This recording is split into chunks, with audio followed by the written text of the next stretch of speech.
ظالم جب ظلم کرتا ہے تو وہ سمجھتا ہے کہ شاید یہی قوت، یہی طاقت، یہی جوانی، یہی اقتدار یہ قائم رہے گا، لیکن کبھی ظلم کا راج قائم رہ سکا نہیں، رہتا ہی نہیں۔ یزید نے ظلم کی حد کر دی، جب تخت حکومت میں بیٹھا تو ظلم کی حد کر دی۔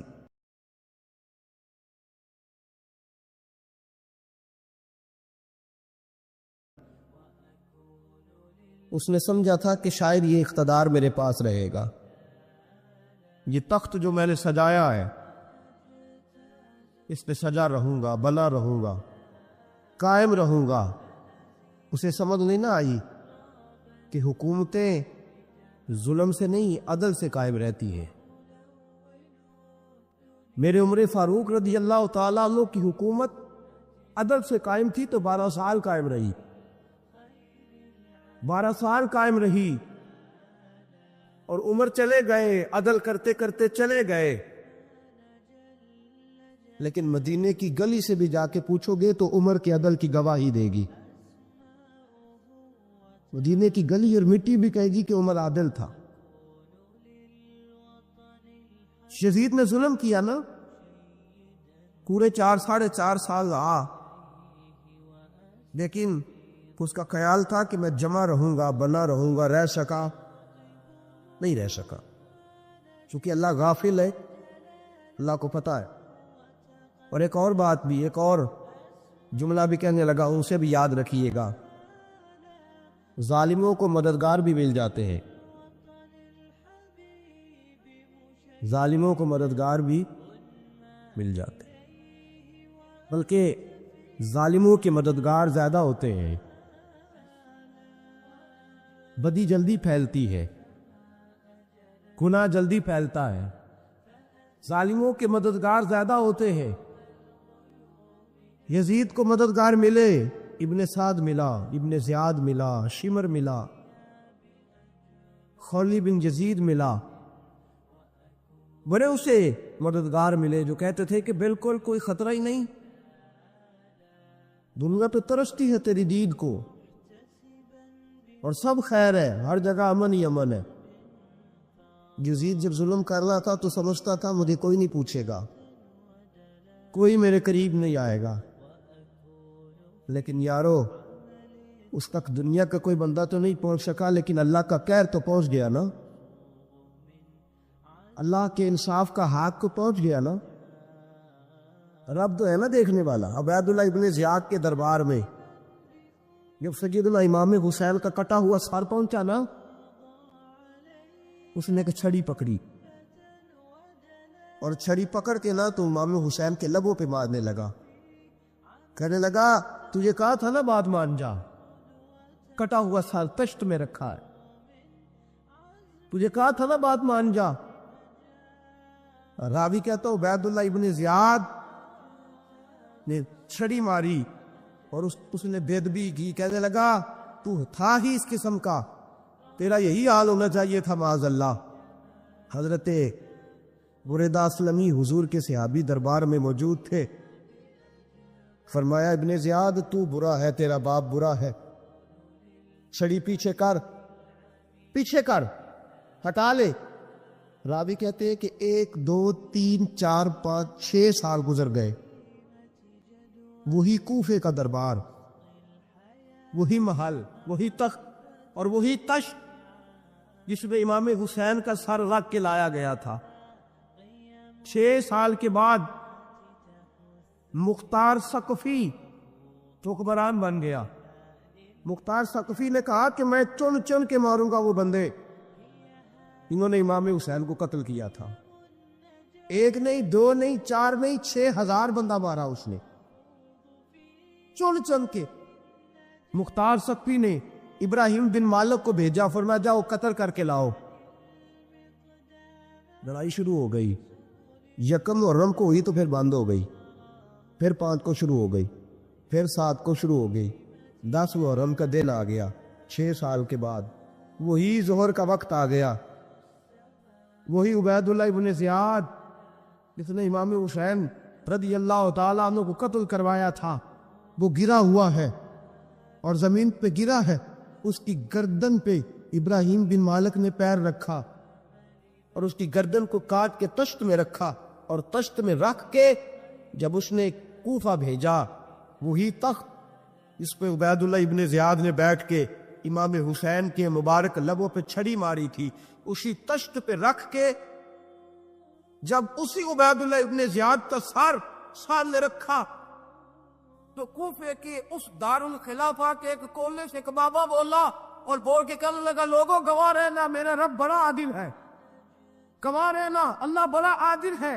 چیختا ہے، کولے سے پکارتا تھا تو لوگوں عدل ہو گیا، انصاف ہو گیا، عدل ہو گیا، انصاف، دیکھو دیکھو۔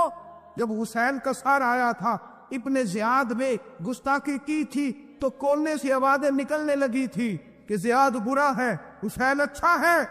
آج ابن زیاد کا سر آیا ہے، آواز پھر کولے سے نکلی ہے، لیکن آواز کیا گونج رہی ہے؟ آواز پھر وہی گونج رہی ہے، زیاد ابن زیاد برا تھا۔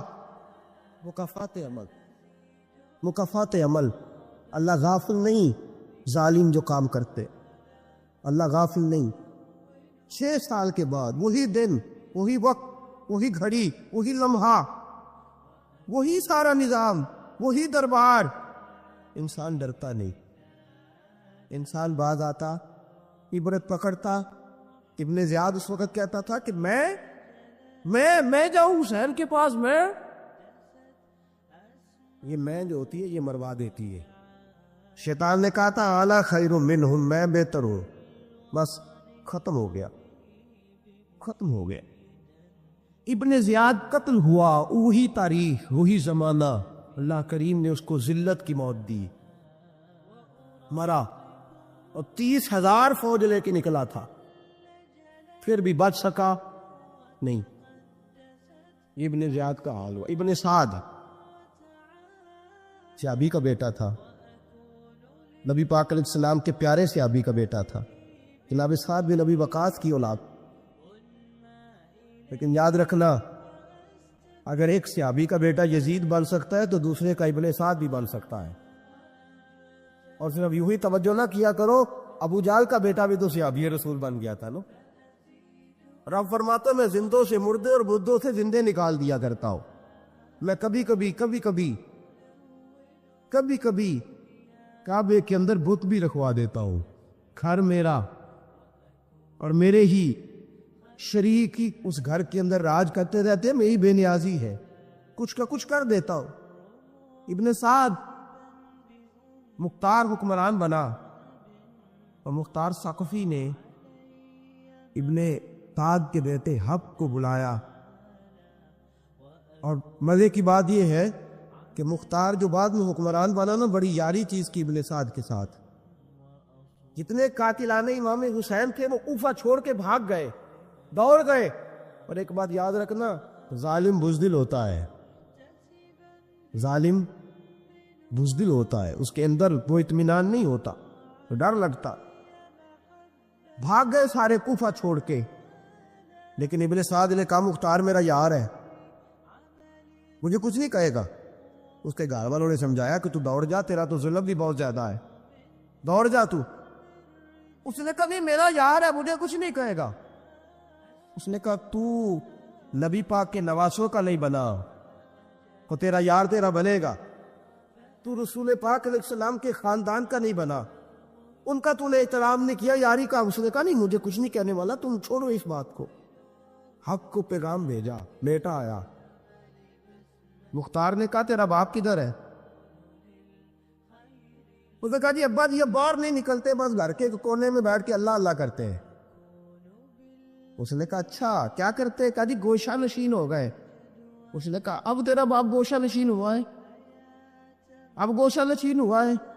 بھیڑیے سے لومڑی نے کہا کہ جاؤ شکار کر لو، تو بھیڑیا کہنے لگا بوڑھا ہو گیا تھا نا، بھیڑیا کہنے لگا نہیں میں نیک ہو گیا ہوں، میں نے شکار کرنا چھوڑ دیا ہے، اور میں کسی جانور کو تنگ نہیں کرتا۔ تو لومڑی کہنے لگی نہیں بادشاہ سچی بات کر، اب تجھ سے دوڑا ہی نہیں جاتا، اب شکار پکڑا جاتا، اب تجھ سے دوڑا نہیں جاتا، پکڑ، اب تیرے اندر آج بھی طاقت آئے تو تو کم کرے نہ تو اب بھی چھوڑنے والا اب تجھ سے دوڑا نہیں جاتا.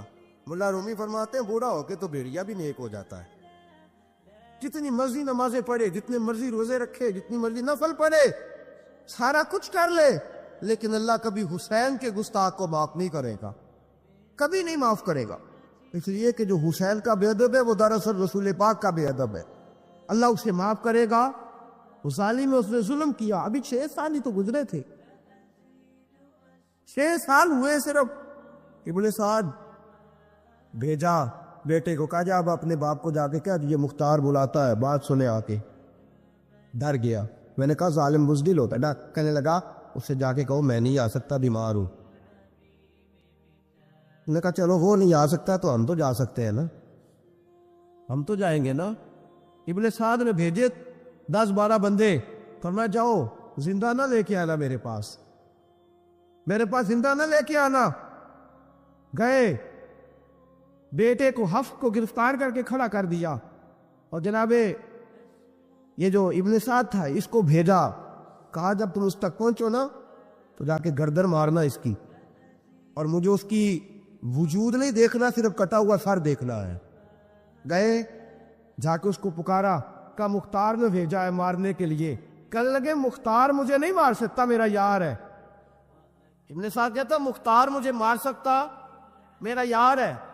ان فوجیوں میں سے ایک فوجی کہنے لگا اگر تم محمد کے نواسے کو مار سکتا تو تجھے بھی تیرا یار مار سکتا ہے صلی اللہ علیہ. اگر تو رسول پاک صلی اللہ تعالی علیہ وسلم کے نواسے کو قتل کر سکتا ہے, تو نے نبی کا حیا نہیں کیا, وہ یاری کا حیا کیوں کرے؟ تو نے ظلم کیا ہے, اب دیکھ تیرا حال کیا ہوتا ہے. گرفتار کر لیا, منتیں کرتا رہا. تاریخ ابن سعد تو بتا رہی تھی کہ ابن سعد تو ہاتھ باندھتا ہے, پاؤں پکڑتا ہے, میرا یاد کر میدان کربلا, میدان کربلا تجھے اپنی باری آئی ہے تو تو ہاتھ باندھتا ہے. میدان کربلا یاد کر, حسین نے بھائی کی بھی لاش اٹھائی تھی, حسین نے جوان بیٹے کی میت بھی اٹھائی تھی. 6 مہینے کا علی اصغر بھی اس کی گود میں دم توڑ گیا تھا. اس کی بیٹیاں پیچھے تھی, بہن پیچھے تھی, بھانجیاں پیچھے تھی, بھتیجیاں پیچھے تھی, لیکن حسین نے ایک بار بھی ہاتھ نہیں باندھے. یہ کون ہے اٹیک ہوا, غبار سے پھٹا ہوا, ہزاروں کوفیوں کے درمیان وہ اکیلا ہی ڈٹا ہوا. یہ بال یقین حسین ہے, نبی کا نور عین ہے. فرمایا یہ وہ میدان کربلا بھی یاد کرنا. تو ظالم تھا نا, معافیاں مانگ رہا ہے. حسین رسول پاک کے نواسے تھے, ایک بار بھی معافی طلب. دیکھ منظر یاد کر, ابن سعد کا ایک ہی وار میں سر قلم کیا, ایک ہی وار میں. امام حسین پہ تو پہلے 82 زخم لگے تھے تلوار کے, 82 زخم تلوار کے, نیزوں کے, اور کئی نیزوں کی انیاں امام حسن کے وجود, امام حسین کے وجود میں ٹوٹ گئیں گی. امام حسین رضی اللہ تعالیٰ عنہ پہلے ڈٹے رہے, جمے رہے, بڑی دیر کے بعد گر, پہلے ہی بار میں گر گیا. ابن سعد کا کٹا ہوا سر پہنچا تو بیٹا کھڑا تھا. مختار سقفی نے کہا کہ تیرا باپ میں نے مار دیا ہے. کہنے لگا کوئی مزہ نہیں رہا زندگی میں. اس نے کہا چلو ٹھیک ہے تمہیں بھی مار دیتے ہیں.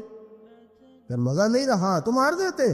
کاٹ دیا سر اس کا بھی, دونوں سر کاٹے, تشت میں رکھے, اور مدینہ منورہ حضرت محمد بن حنفیہ رضی اللہ تعالیٰ عنہ جو امام حسین کے چھوٹے بھائی تھے, جناب علی کی دوسری زوجہ کے بیٹے تھے, جناب علی کے صاحبزادے ان کے پاس بھیجے, اور بھیج کے کہا کہ لو ابن سعد کا سر حسین کا بدلہ ہے, اور اس کے بیٹے کا سر علی اکبر کا بدلہ ہے. جب محمد بن حنفیہ کے پاس پہنچے تو آپ نے فرمایا یہ کمینوں کے سر میرے بھائی کے سر کا بدلہ ہو ہی نہیں سکتے. یہ کہاں حسین کا بدلہ ہو سکتے ہیں؟ وہ حسین ابن علی, وہ حسین ابن علی, حسین ابن علی کی شان رفت کوئی کیا جانے, حسن جانے, علی جانے, نبی جانے, خدا جانے. وہ خولی بن یزید, خولی بن یزید جس نے امام حسین کا سر کاٹا تھا. پتہ چلا نا, دیکھیں نا امام حسین کو کتنے موقع ملے تھے کربلا سے جانے کے. پہلے موقع پر ہی خور بن یزید نے کہا کہ امام آپ جانا چاہیں تو میں رستے کھول دیتا ہوں, آپ تشریف لے جائیں. امام حسین نے فرمایا میں علی کا بیٹا ہوں, دوڑوں گا نہیں, میں دوڑوں گا نہیں, میں نہیں جانے والا. خولی بن یزید دوڑ گیا, کوفہ چھوڑ کے دوڑ گیا اور کسی دور دراز علاقے میں جا کے ڈیرا لگا لیا.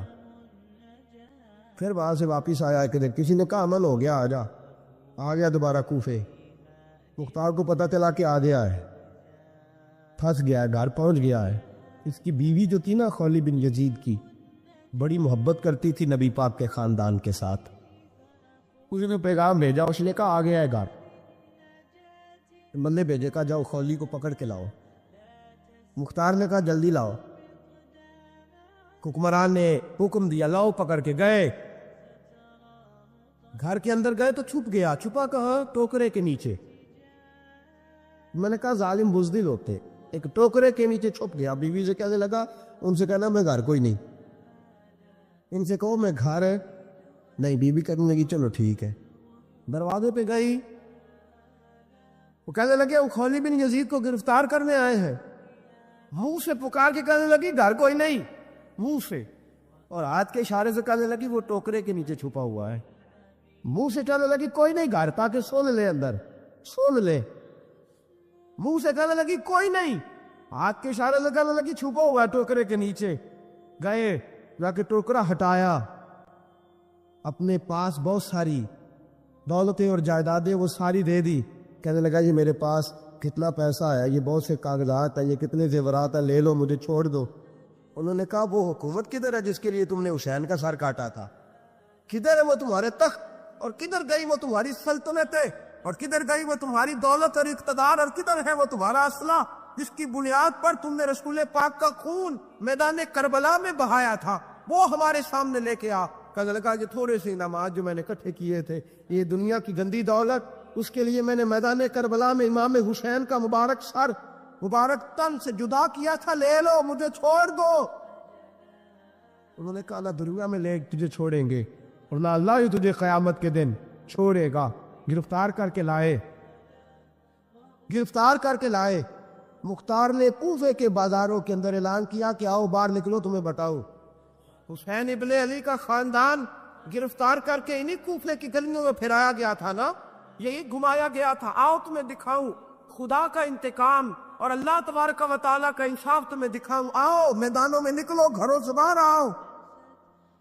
مختار ثقفی اگرچہ بندہ آباد میں یہ بھی ٹھیک نہ نکلا, لیکن بعض اوقات میرے نبی پاک علیہ السلام نے فرمایا اللہ اپنے دین کا کام اپنے نافرمان سے بھی لے لیا کرتا ہے. اس نے کام لینا ہو فاسق سے بھی لے لیتا ہے. اللہ نے لے لیا کام. نکلو میدانوں میں. نکلے باہر, چوک بھر گئے, گلیاں بھر گئی, کوفے کے محلات بھر گئے. مختار نے کہا لوگوں 6 سال پہلے کی تاریخ بھی ذہن میں رکھنا, اور آج کا دن بھی تم کبھی مت یہ وہ خولی بن یزید ہے کہ یہ نعرے لگاتا تھا کوفے کی گلیوں میں کہ میں نے حسین کا سر کاٹا ہے, میں نے حسین کا سر کاٹا. تمہارے سامنے کھڑے, پوچھو پوچھو اس سے. اس سے پوچھا بھی تو نے حسین کا سر کاٹا؟ کہنے لگا جی میں نے تو بالکل نہیں کاٹا تھا, میں تو انعام کے لیے نعرے لگاتا تھا, میں نے تو نہیں کاٹا. اس نے کہا چلو ابھی کرتے ہیں تیرا بندوبست. زخم لگائے, زخم لگائے, تلوار کے ساتھ اس کے وجود پر زخم لگائے, اور جب نڈھال ہو گیا, خون بہ گیا, زمین پہ گر گیا, مختار نے کہا اس کے وجود کو آگ لگا دو, زندہ کو جلا دو. جب وہ جل رہا تھا راکھ اڑ رہی تھی. لوگ کہہ رہے تھے کہ دیکھو یاد رکھنا اللہ نے رسی ڈھیلی کر دی تھی, اب رب نے رسی کھینچی ہے, تو دیکھو خدا سے بڑا کسی کا انصاف نہیں. کس انداز میں امام حسین کے قاتل کو شمر ذیل جوشن, میں نے کہا تھا 10 محرم کے دن جب مختار کے لوگ اس کے پیچھے بھاگے تو مدینہ منورہ تک گیا, حضرت امام زین العابدین سے بھی ملا, انہوں نے پانی بھی پلایا, پانی بھی پلایا. کہنے لگا امام صاحب لگتا ہے آپ نے مجھے پہچانا نہیں. فرمایا میرا سارا گھر اجاڑ دیا, میں تجھے بھول سکتا ہوں؟ کہا پھر پانی کیوں پلایا ہے؟ فرمایا بند کرنا تمہارا کام ہے, اور دشمنوں کو پلا دینا یہ ہمارے خاندان کا رواج ہے. شمر دوڑتا امام زین العابدین سے کہنے لگا پناہ, مجھے پناہ ملے گی؟ آپ نے فرمایا جیسے اللہ پناہ نہ دے اسے بندہ بھی نہیں دے سکتا. تیرے پاس اب چارہ کوئی نہیں, اس لیے کہ اب تجھے دیکھے نا, یاد رکھنا ظالم دوڑتے ہیں نا, اب ظالم دوڑتے ہیں تو پناہ مانگتے پھرتے ہیں, اور جب رسی کھینچتا ہے اللہ تو پھر بھاگے پھرتے ہیں, گلیوں اور بازاروں میں دوڑے پھرتے ہیں. اس لیے کہتے ہیں کہ ڈر کے رہنا چاہیے.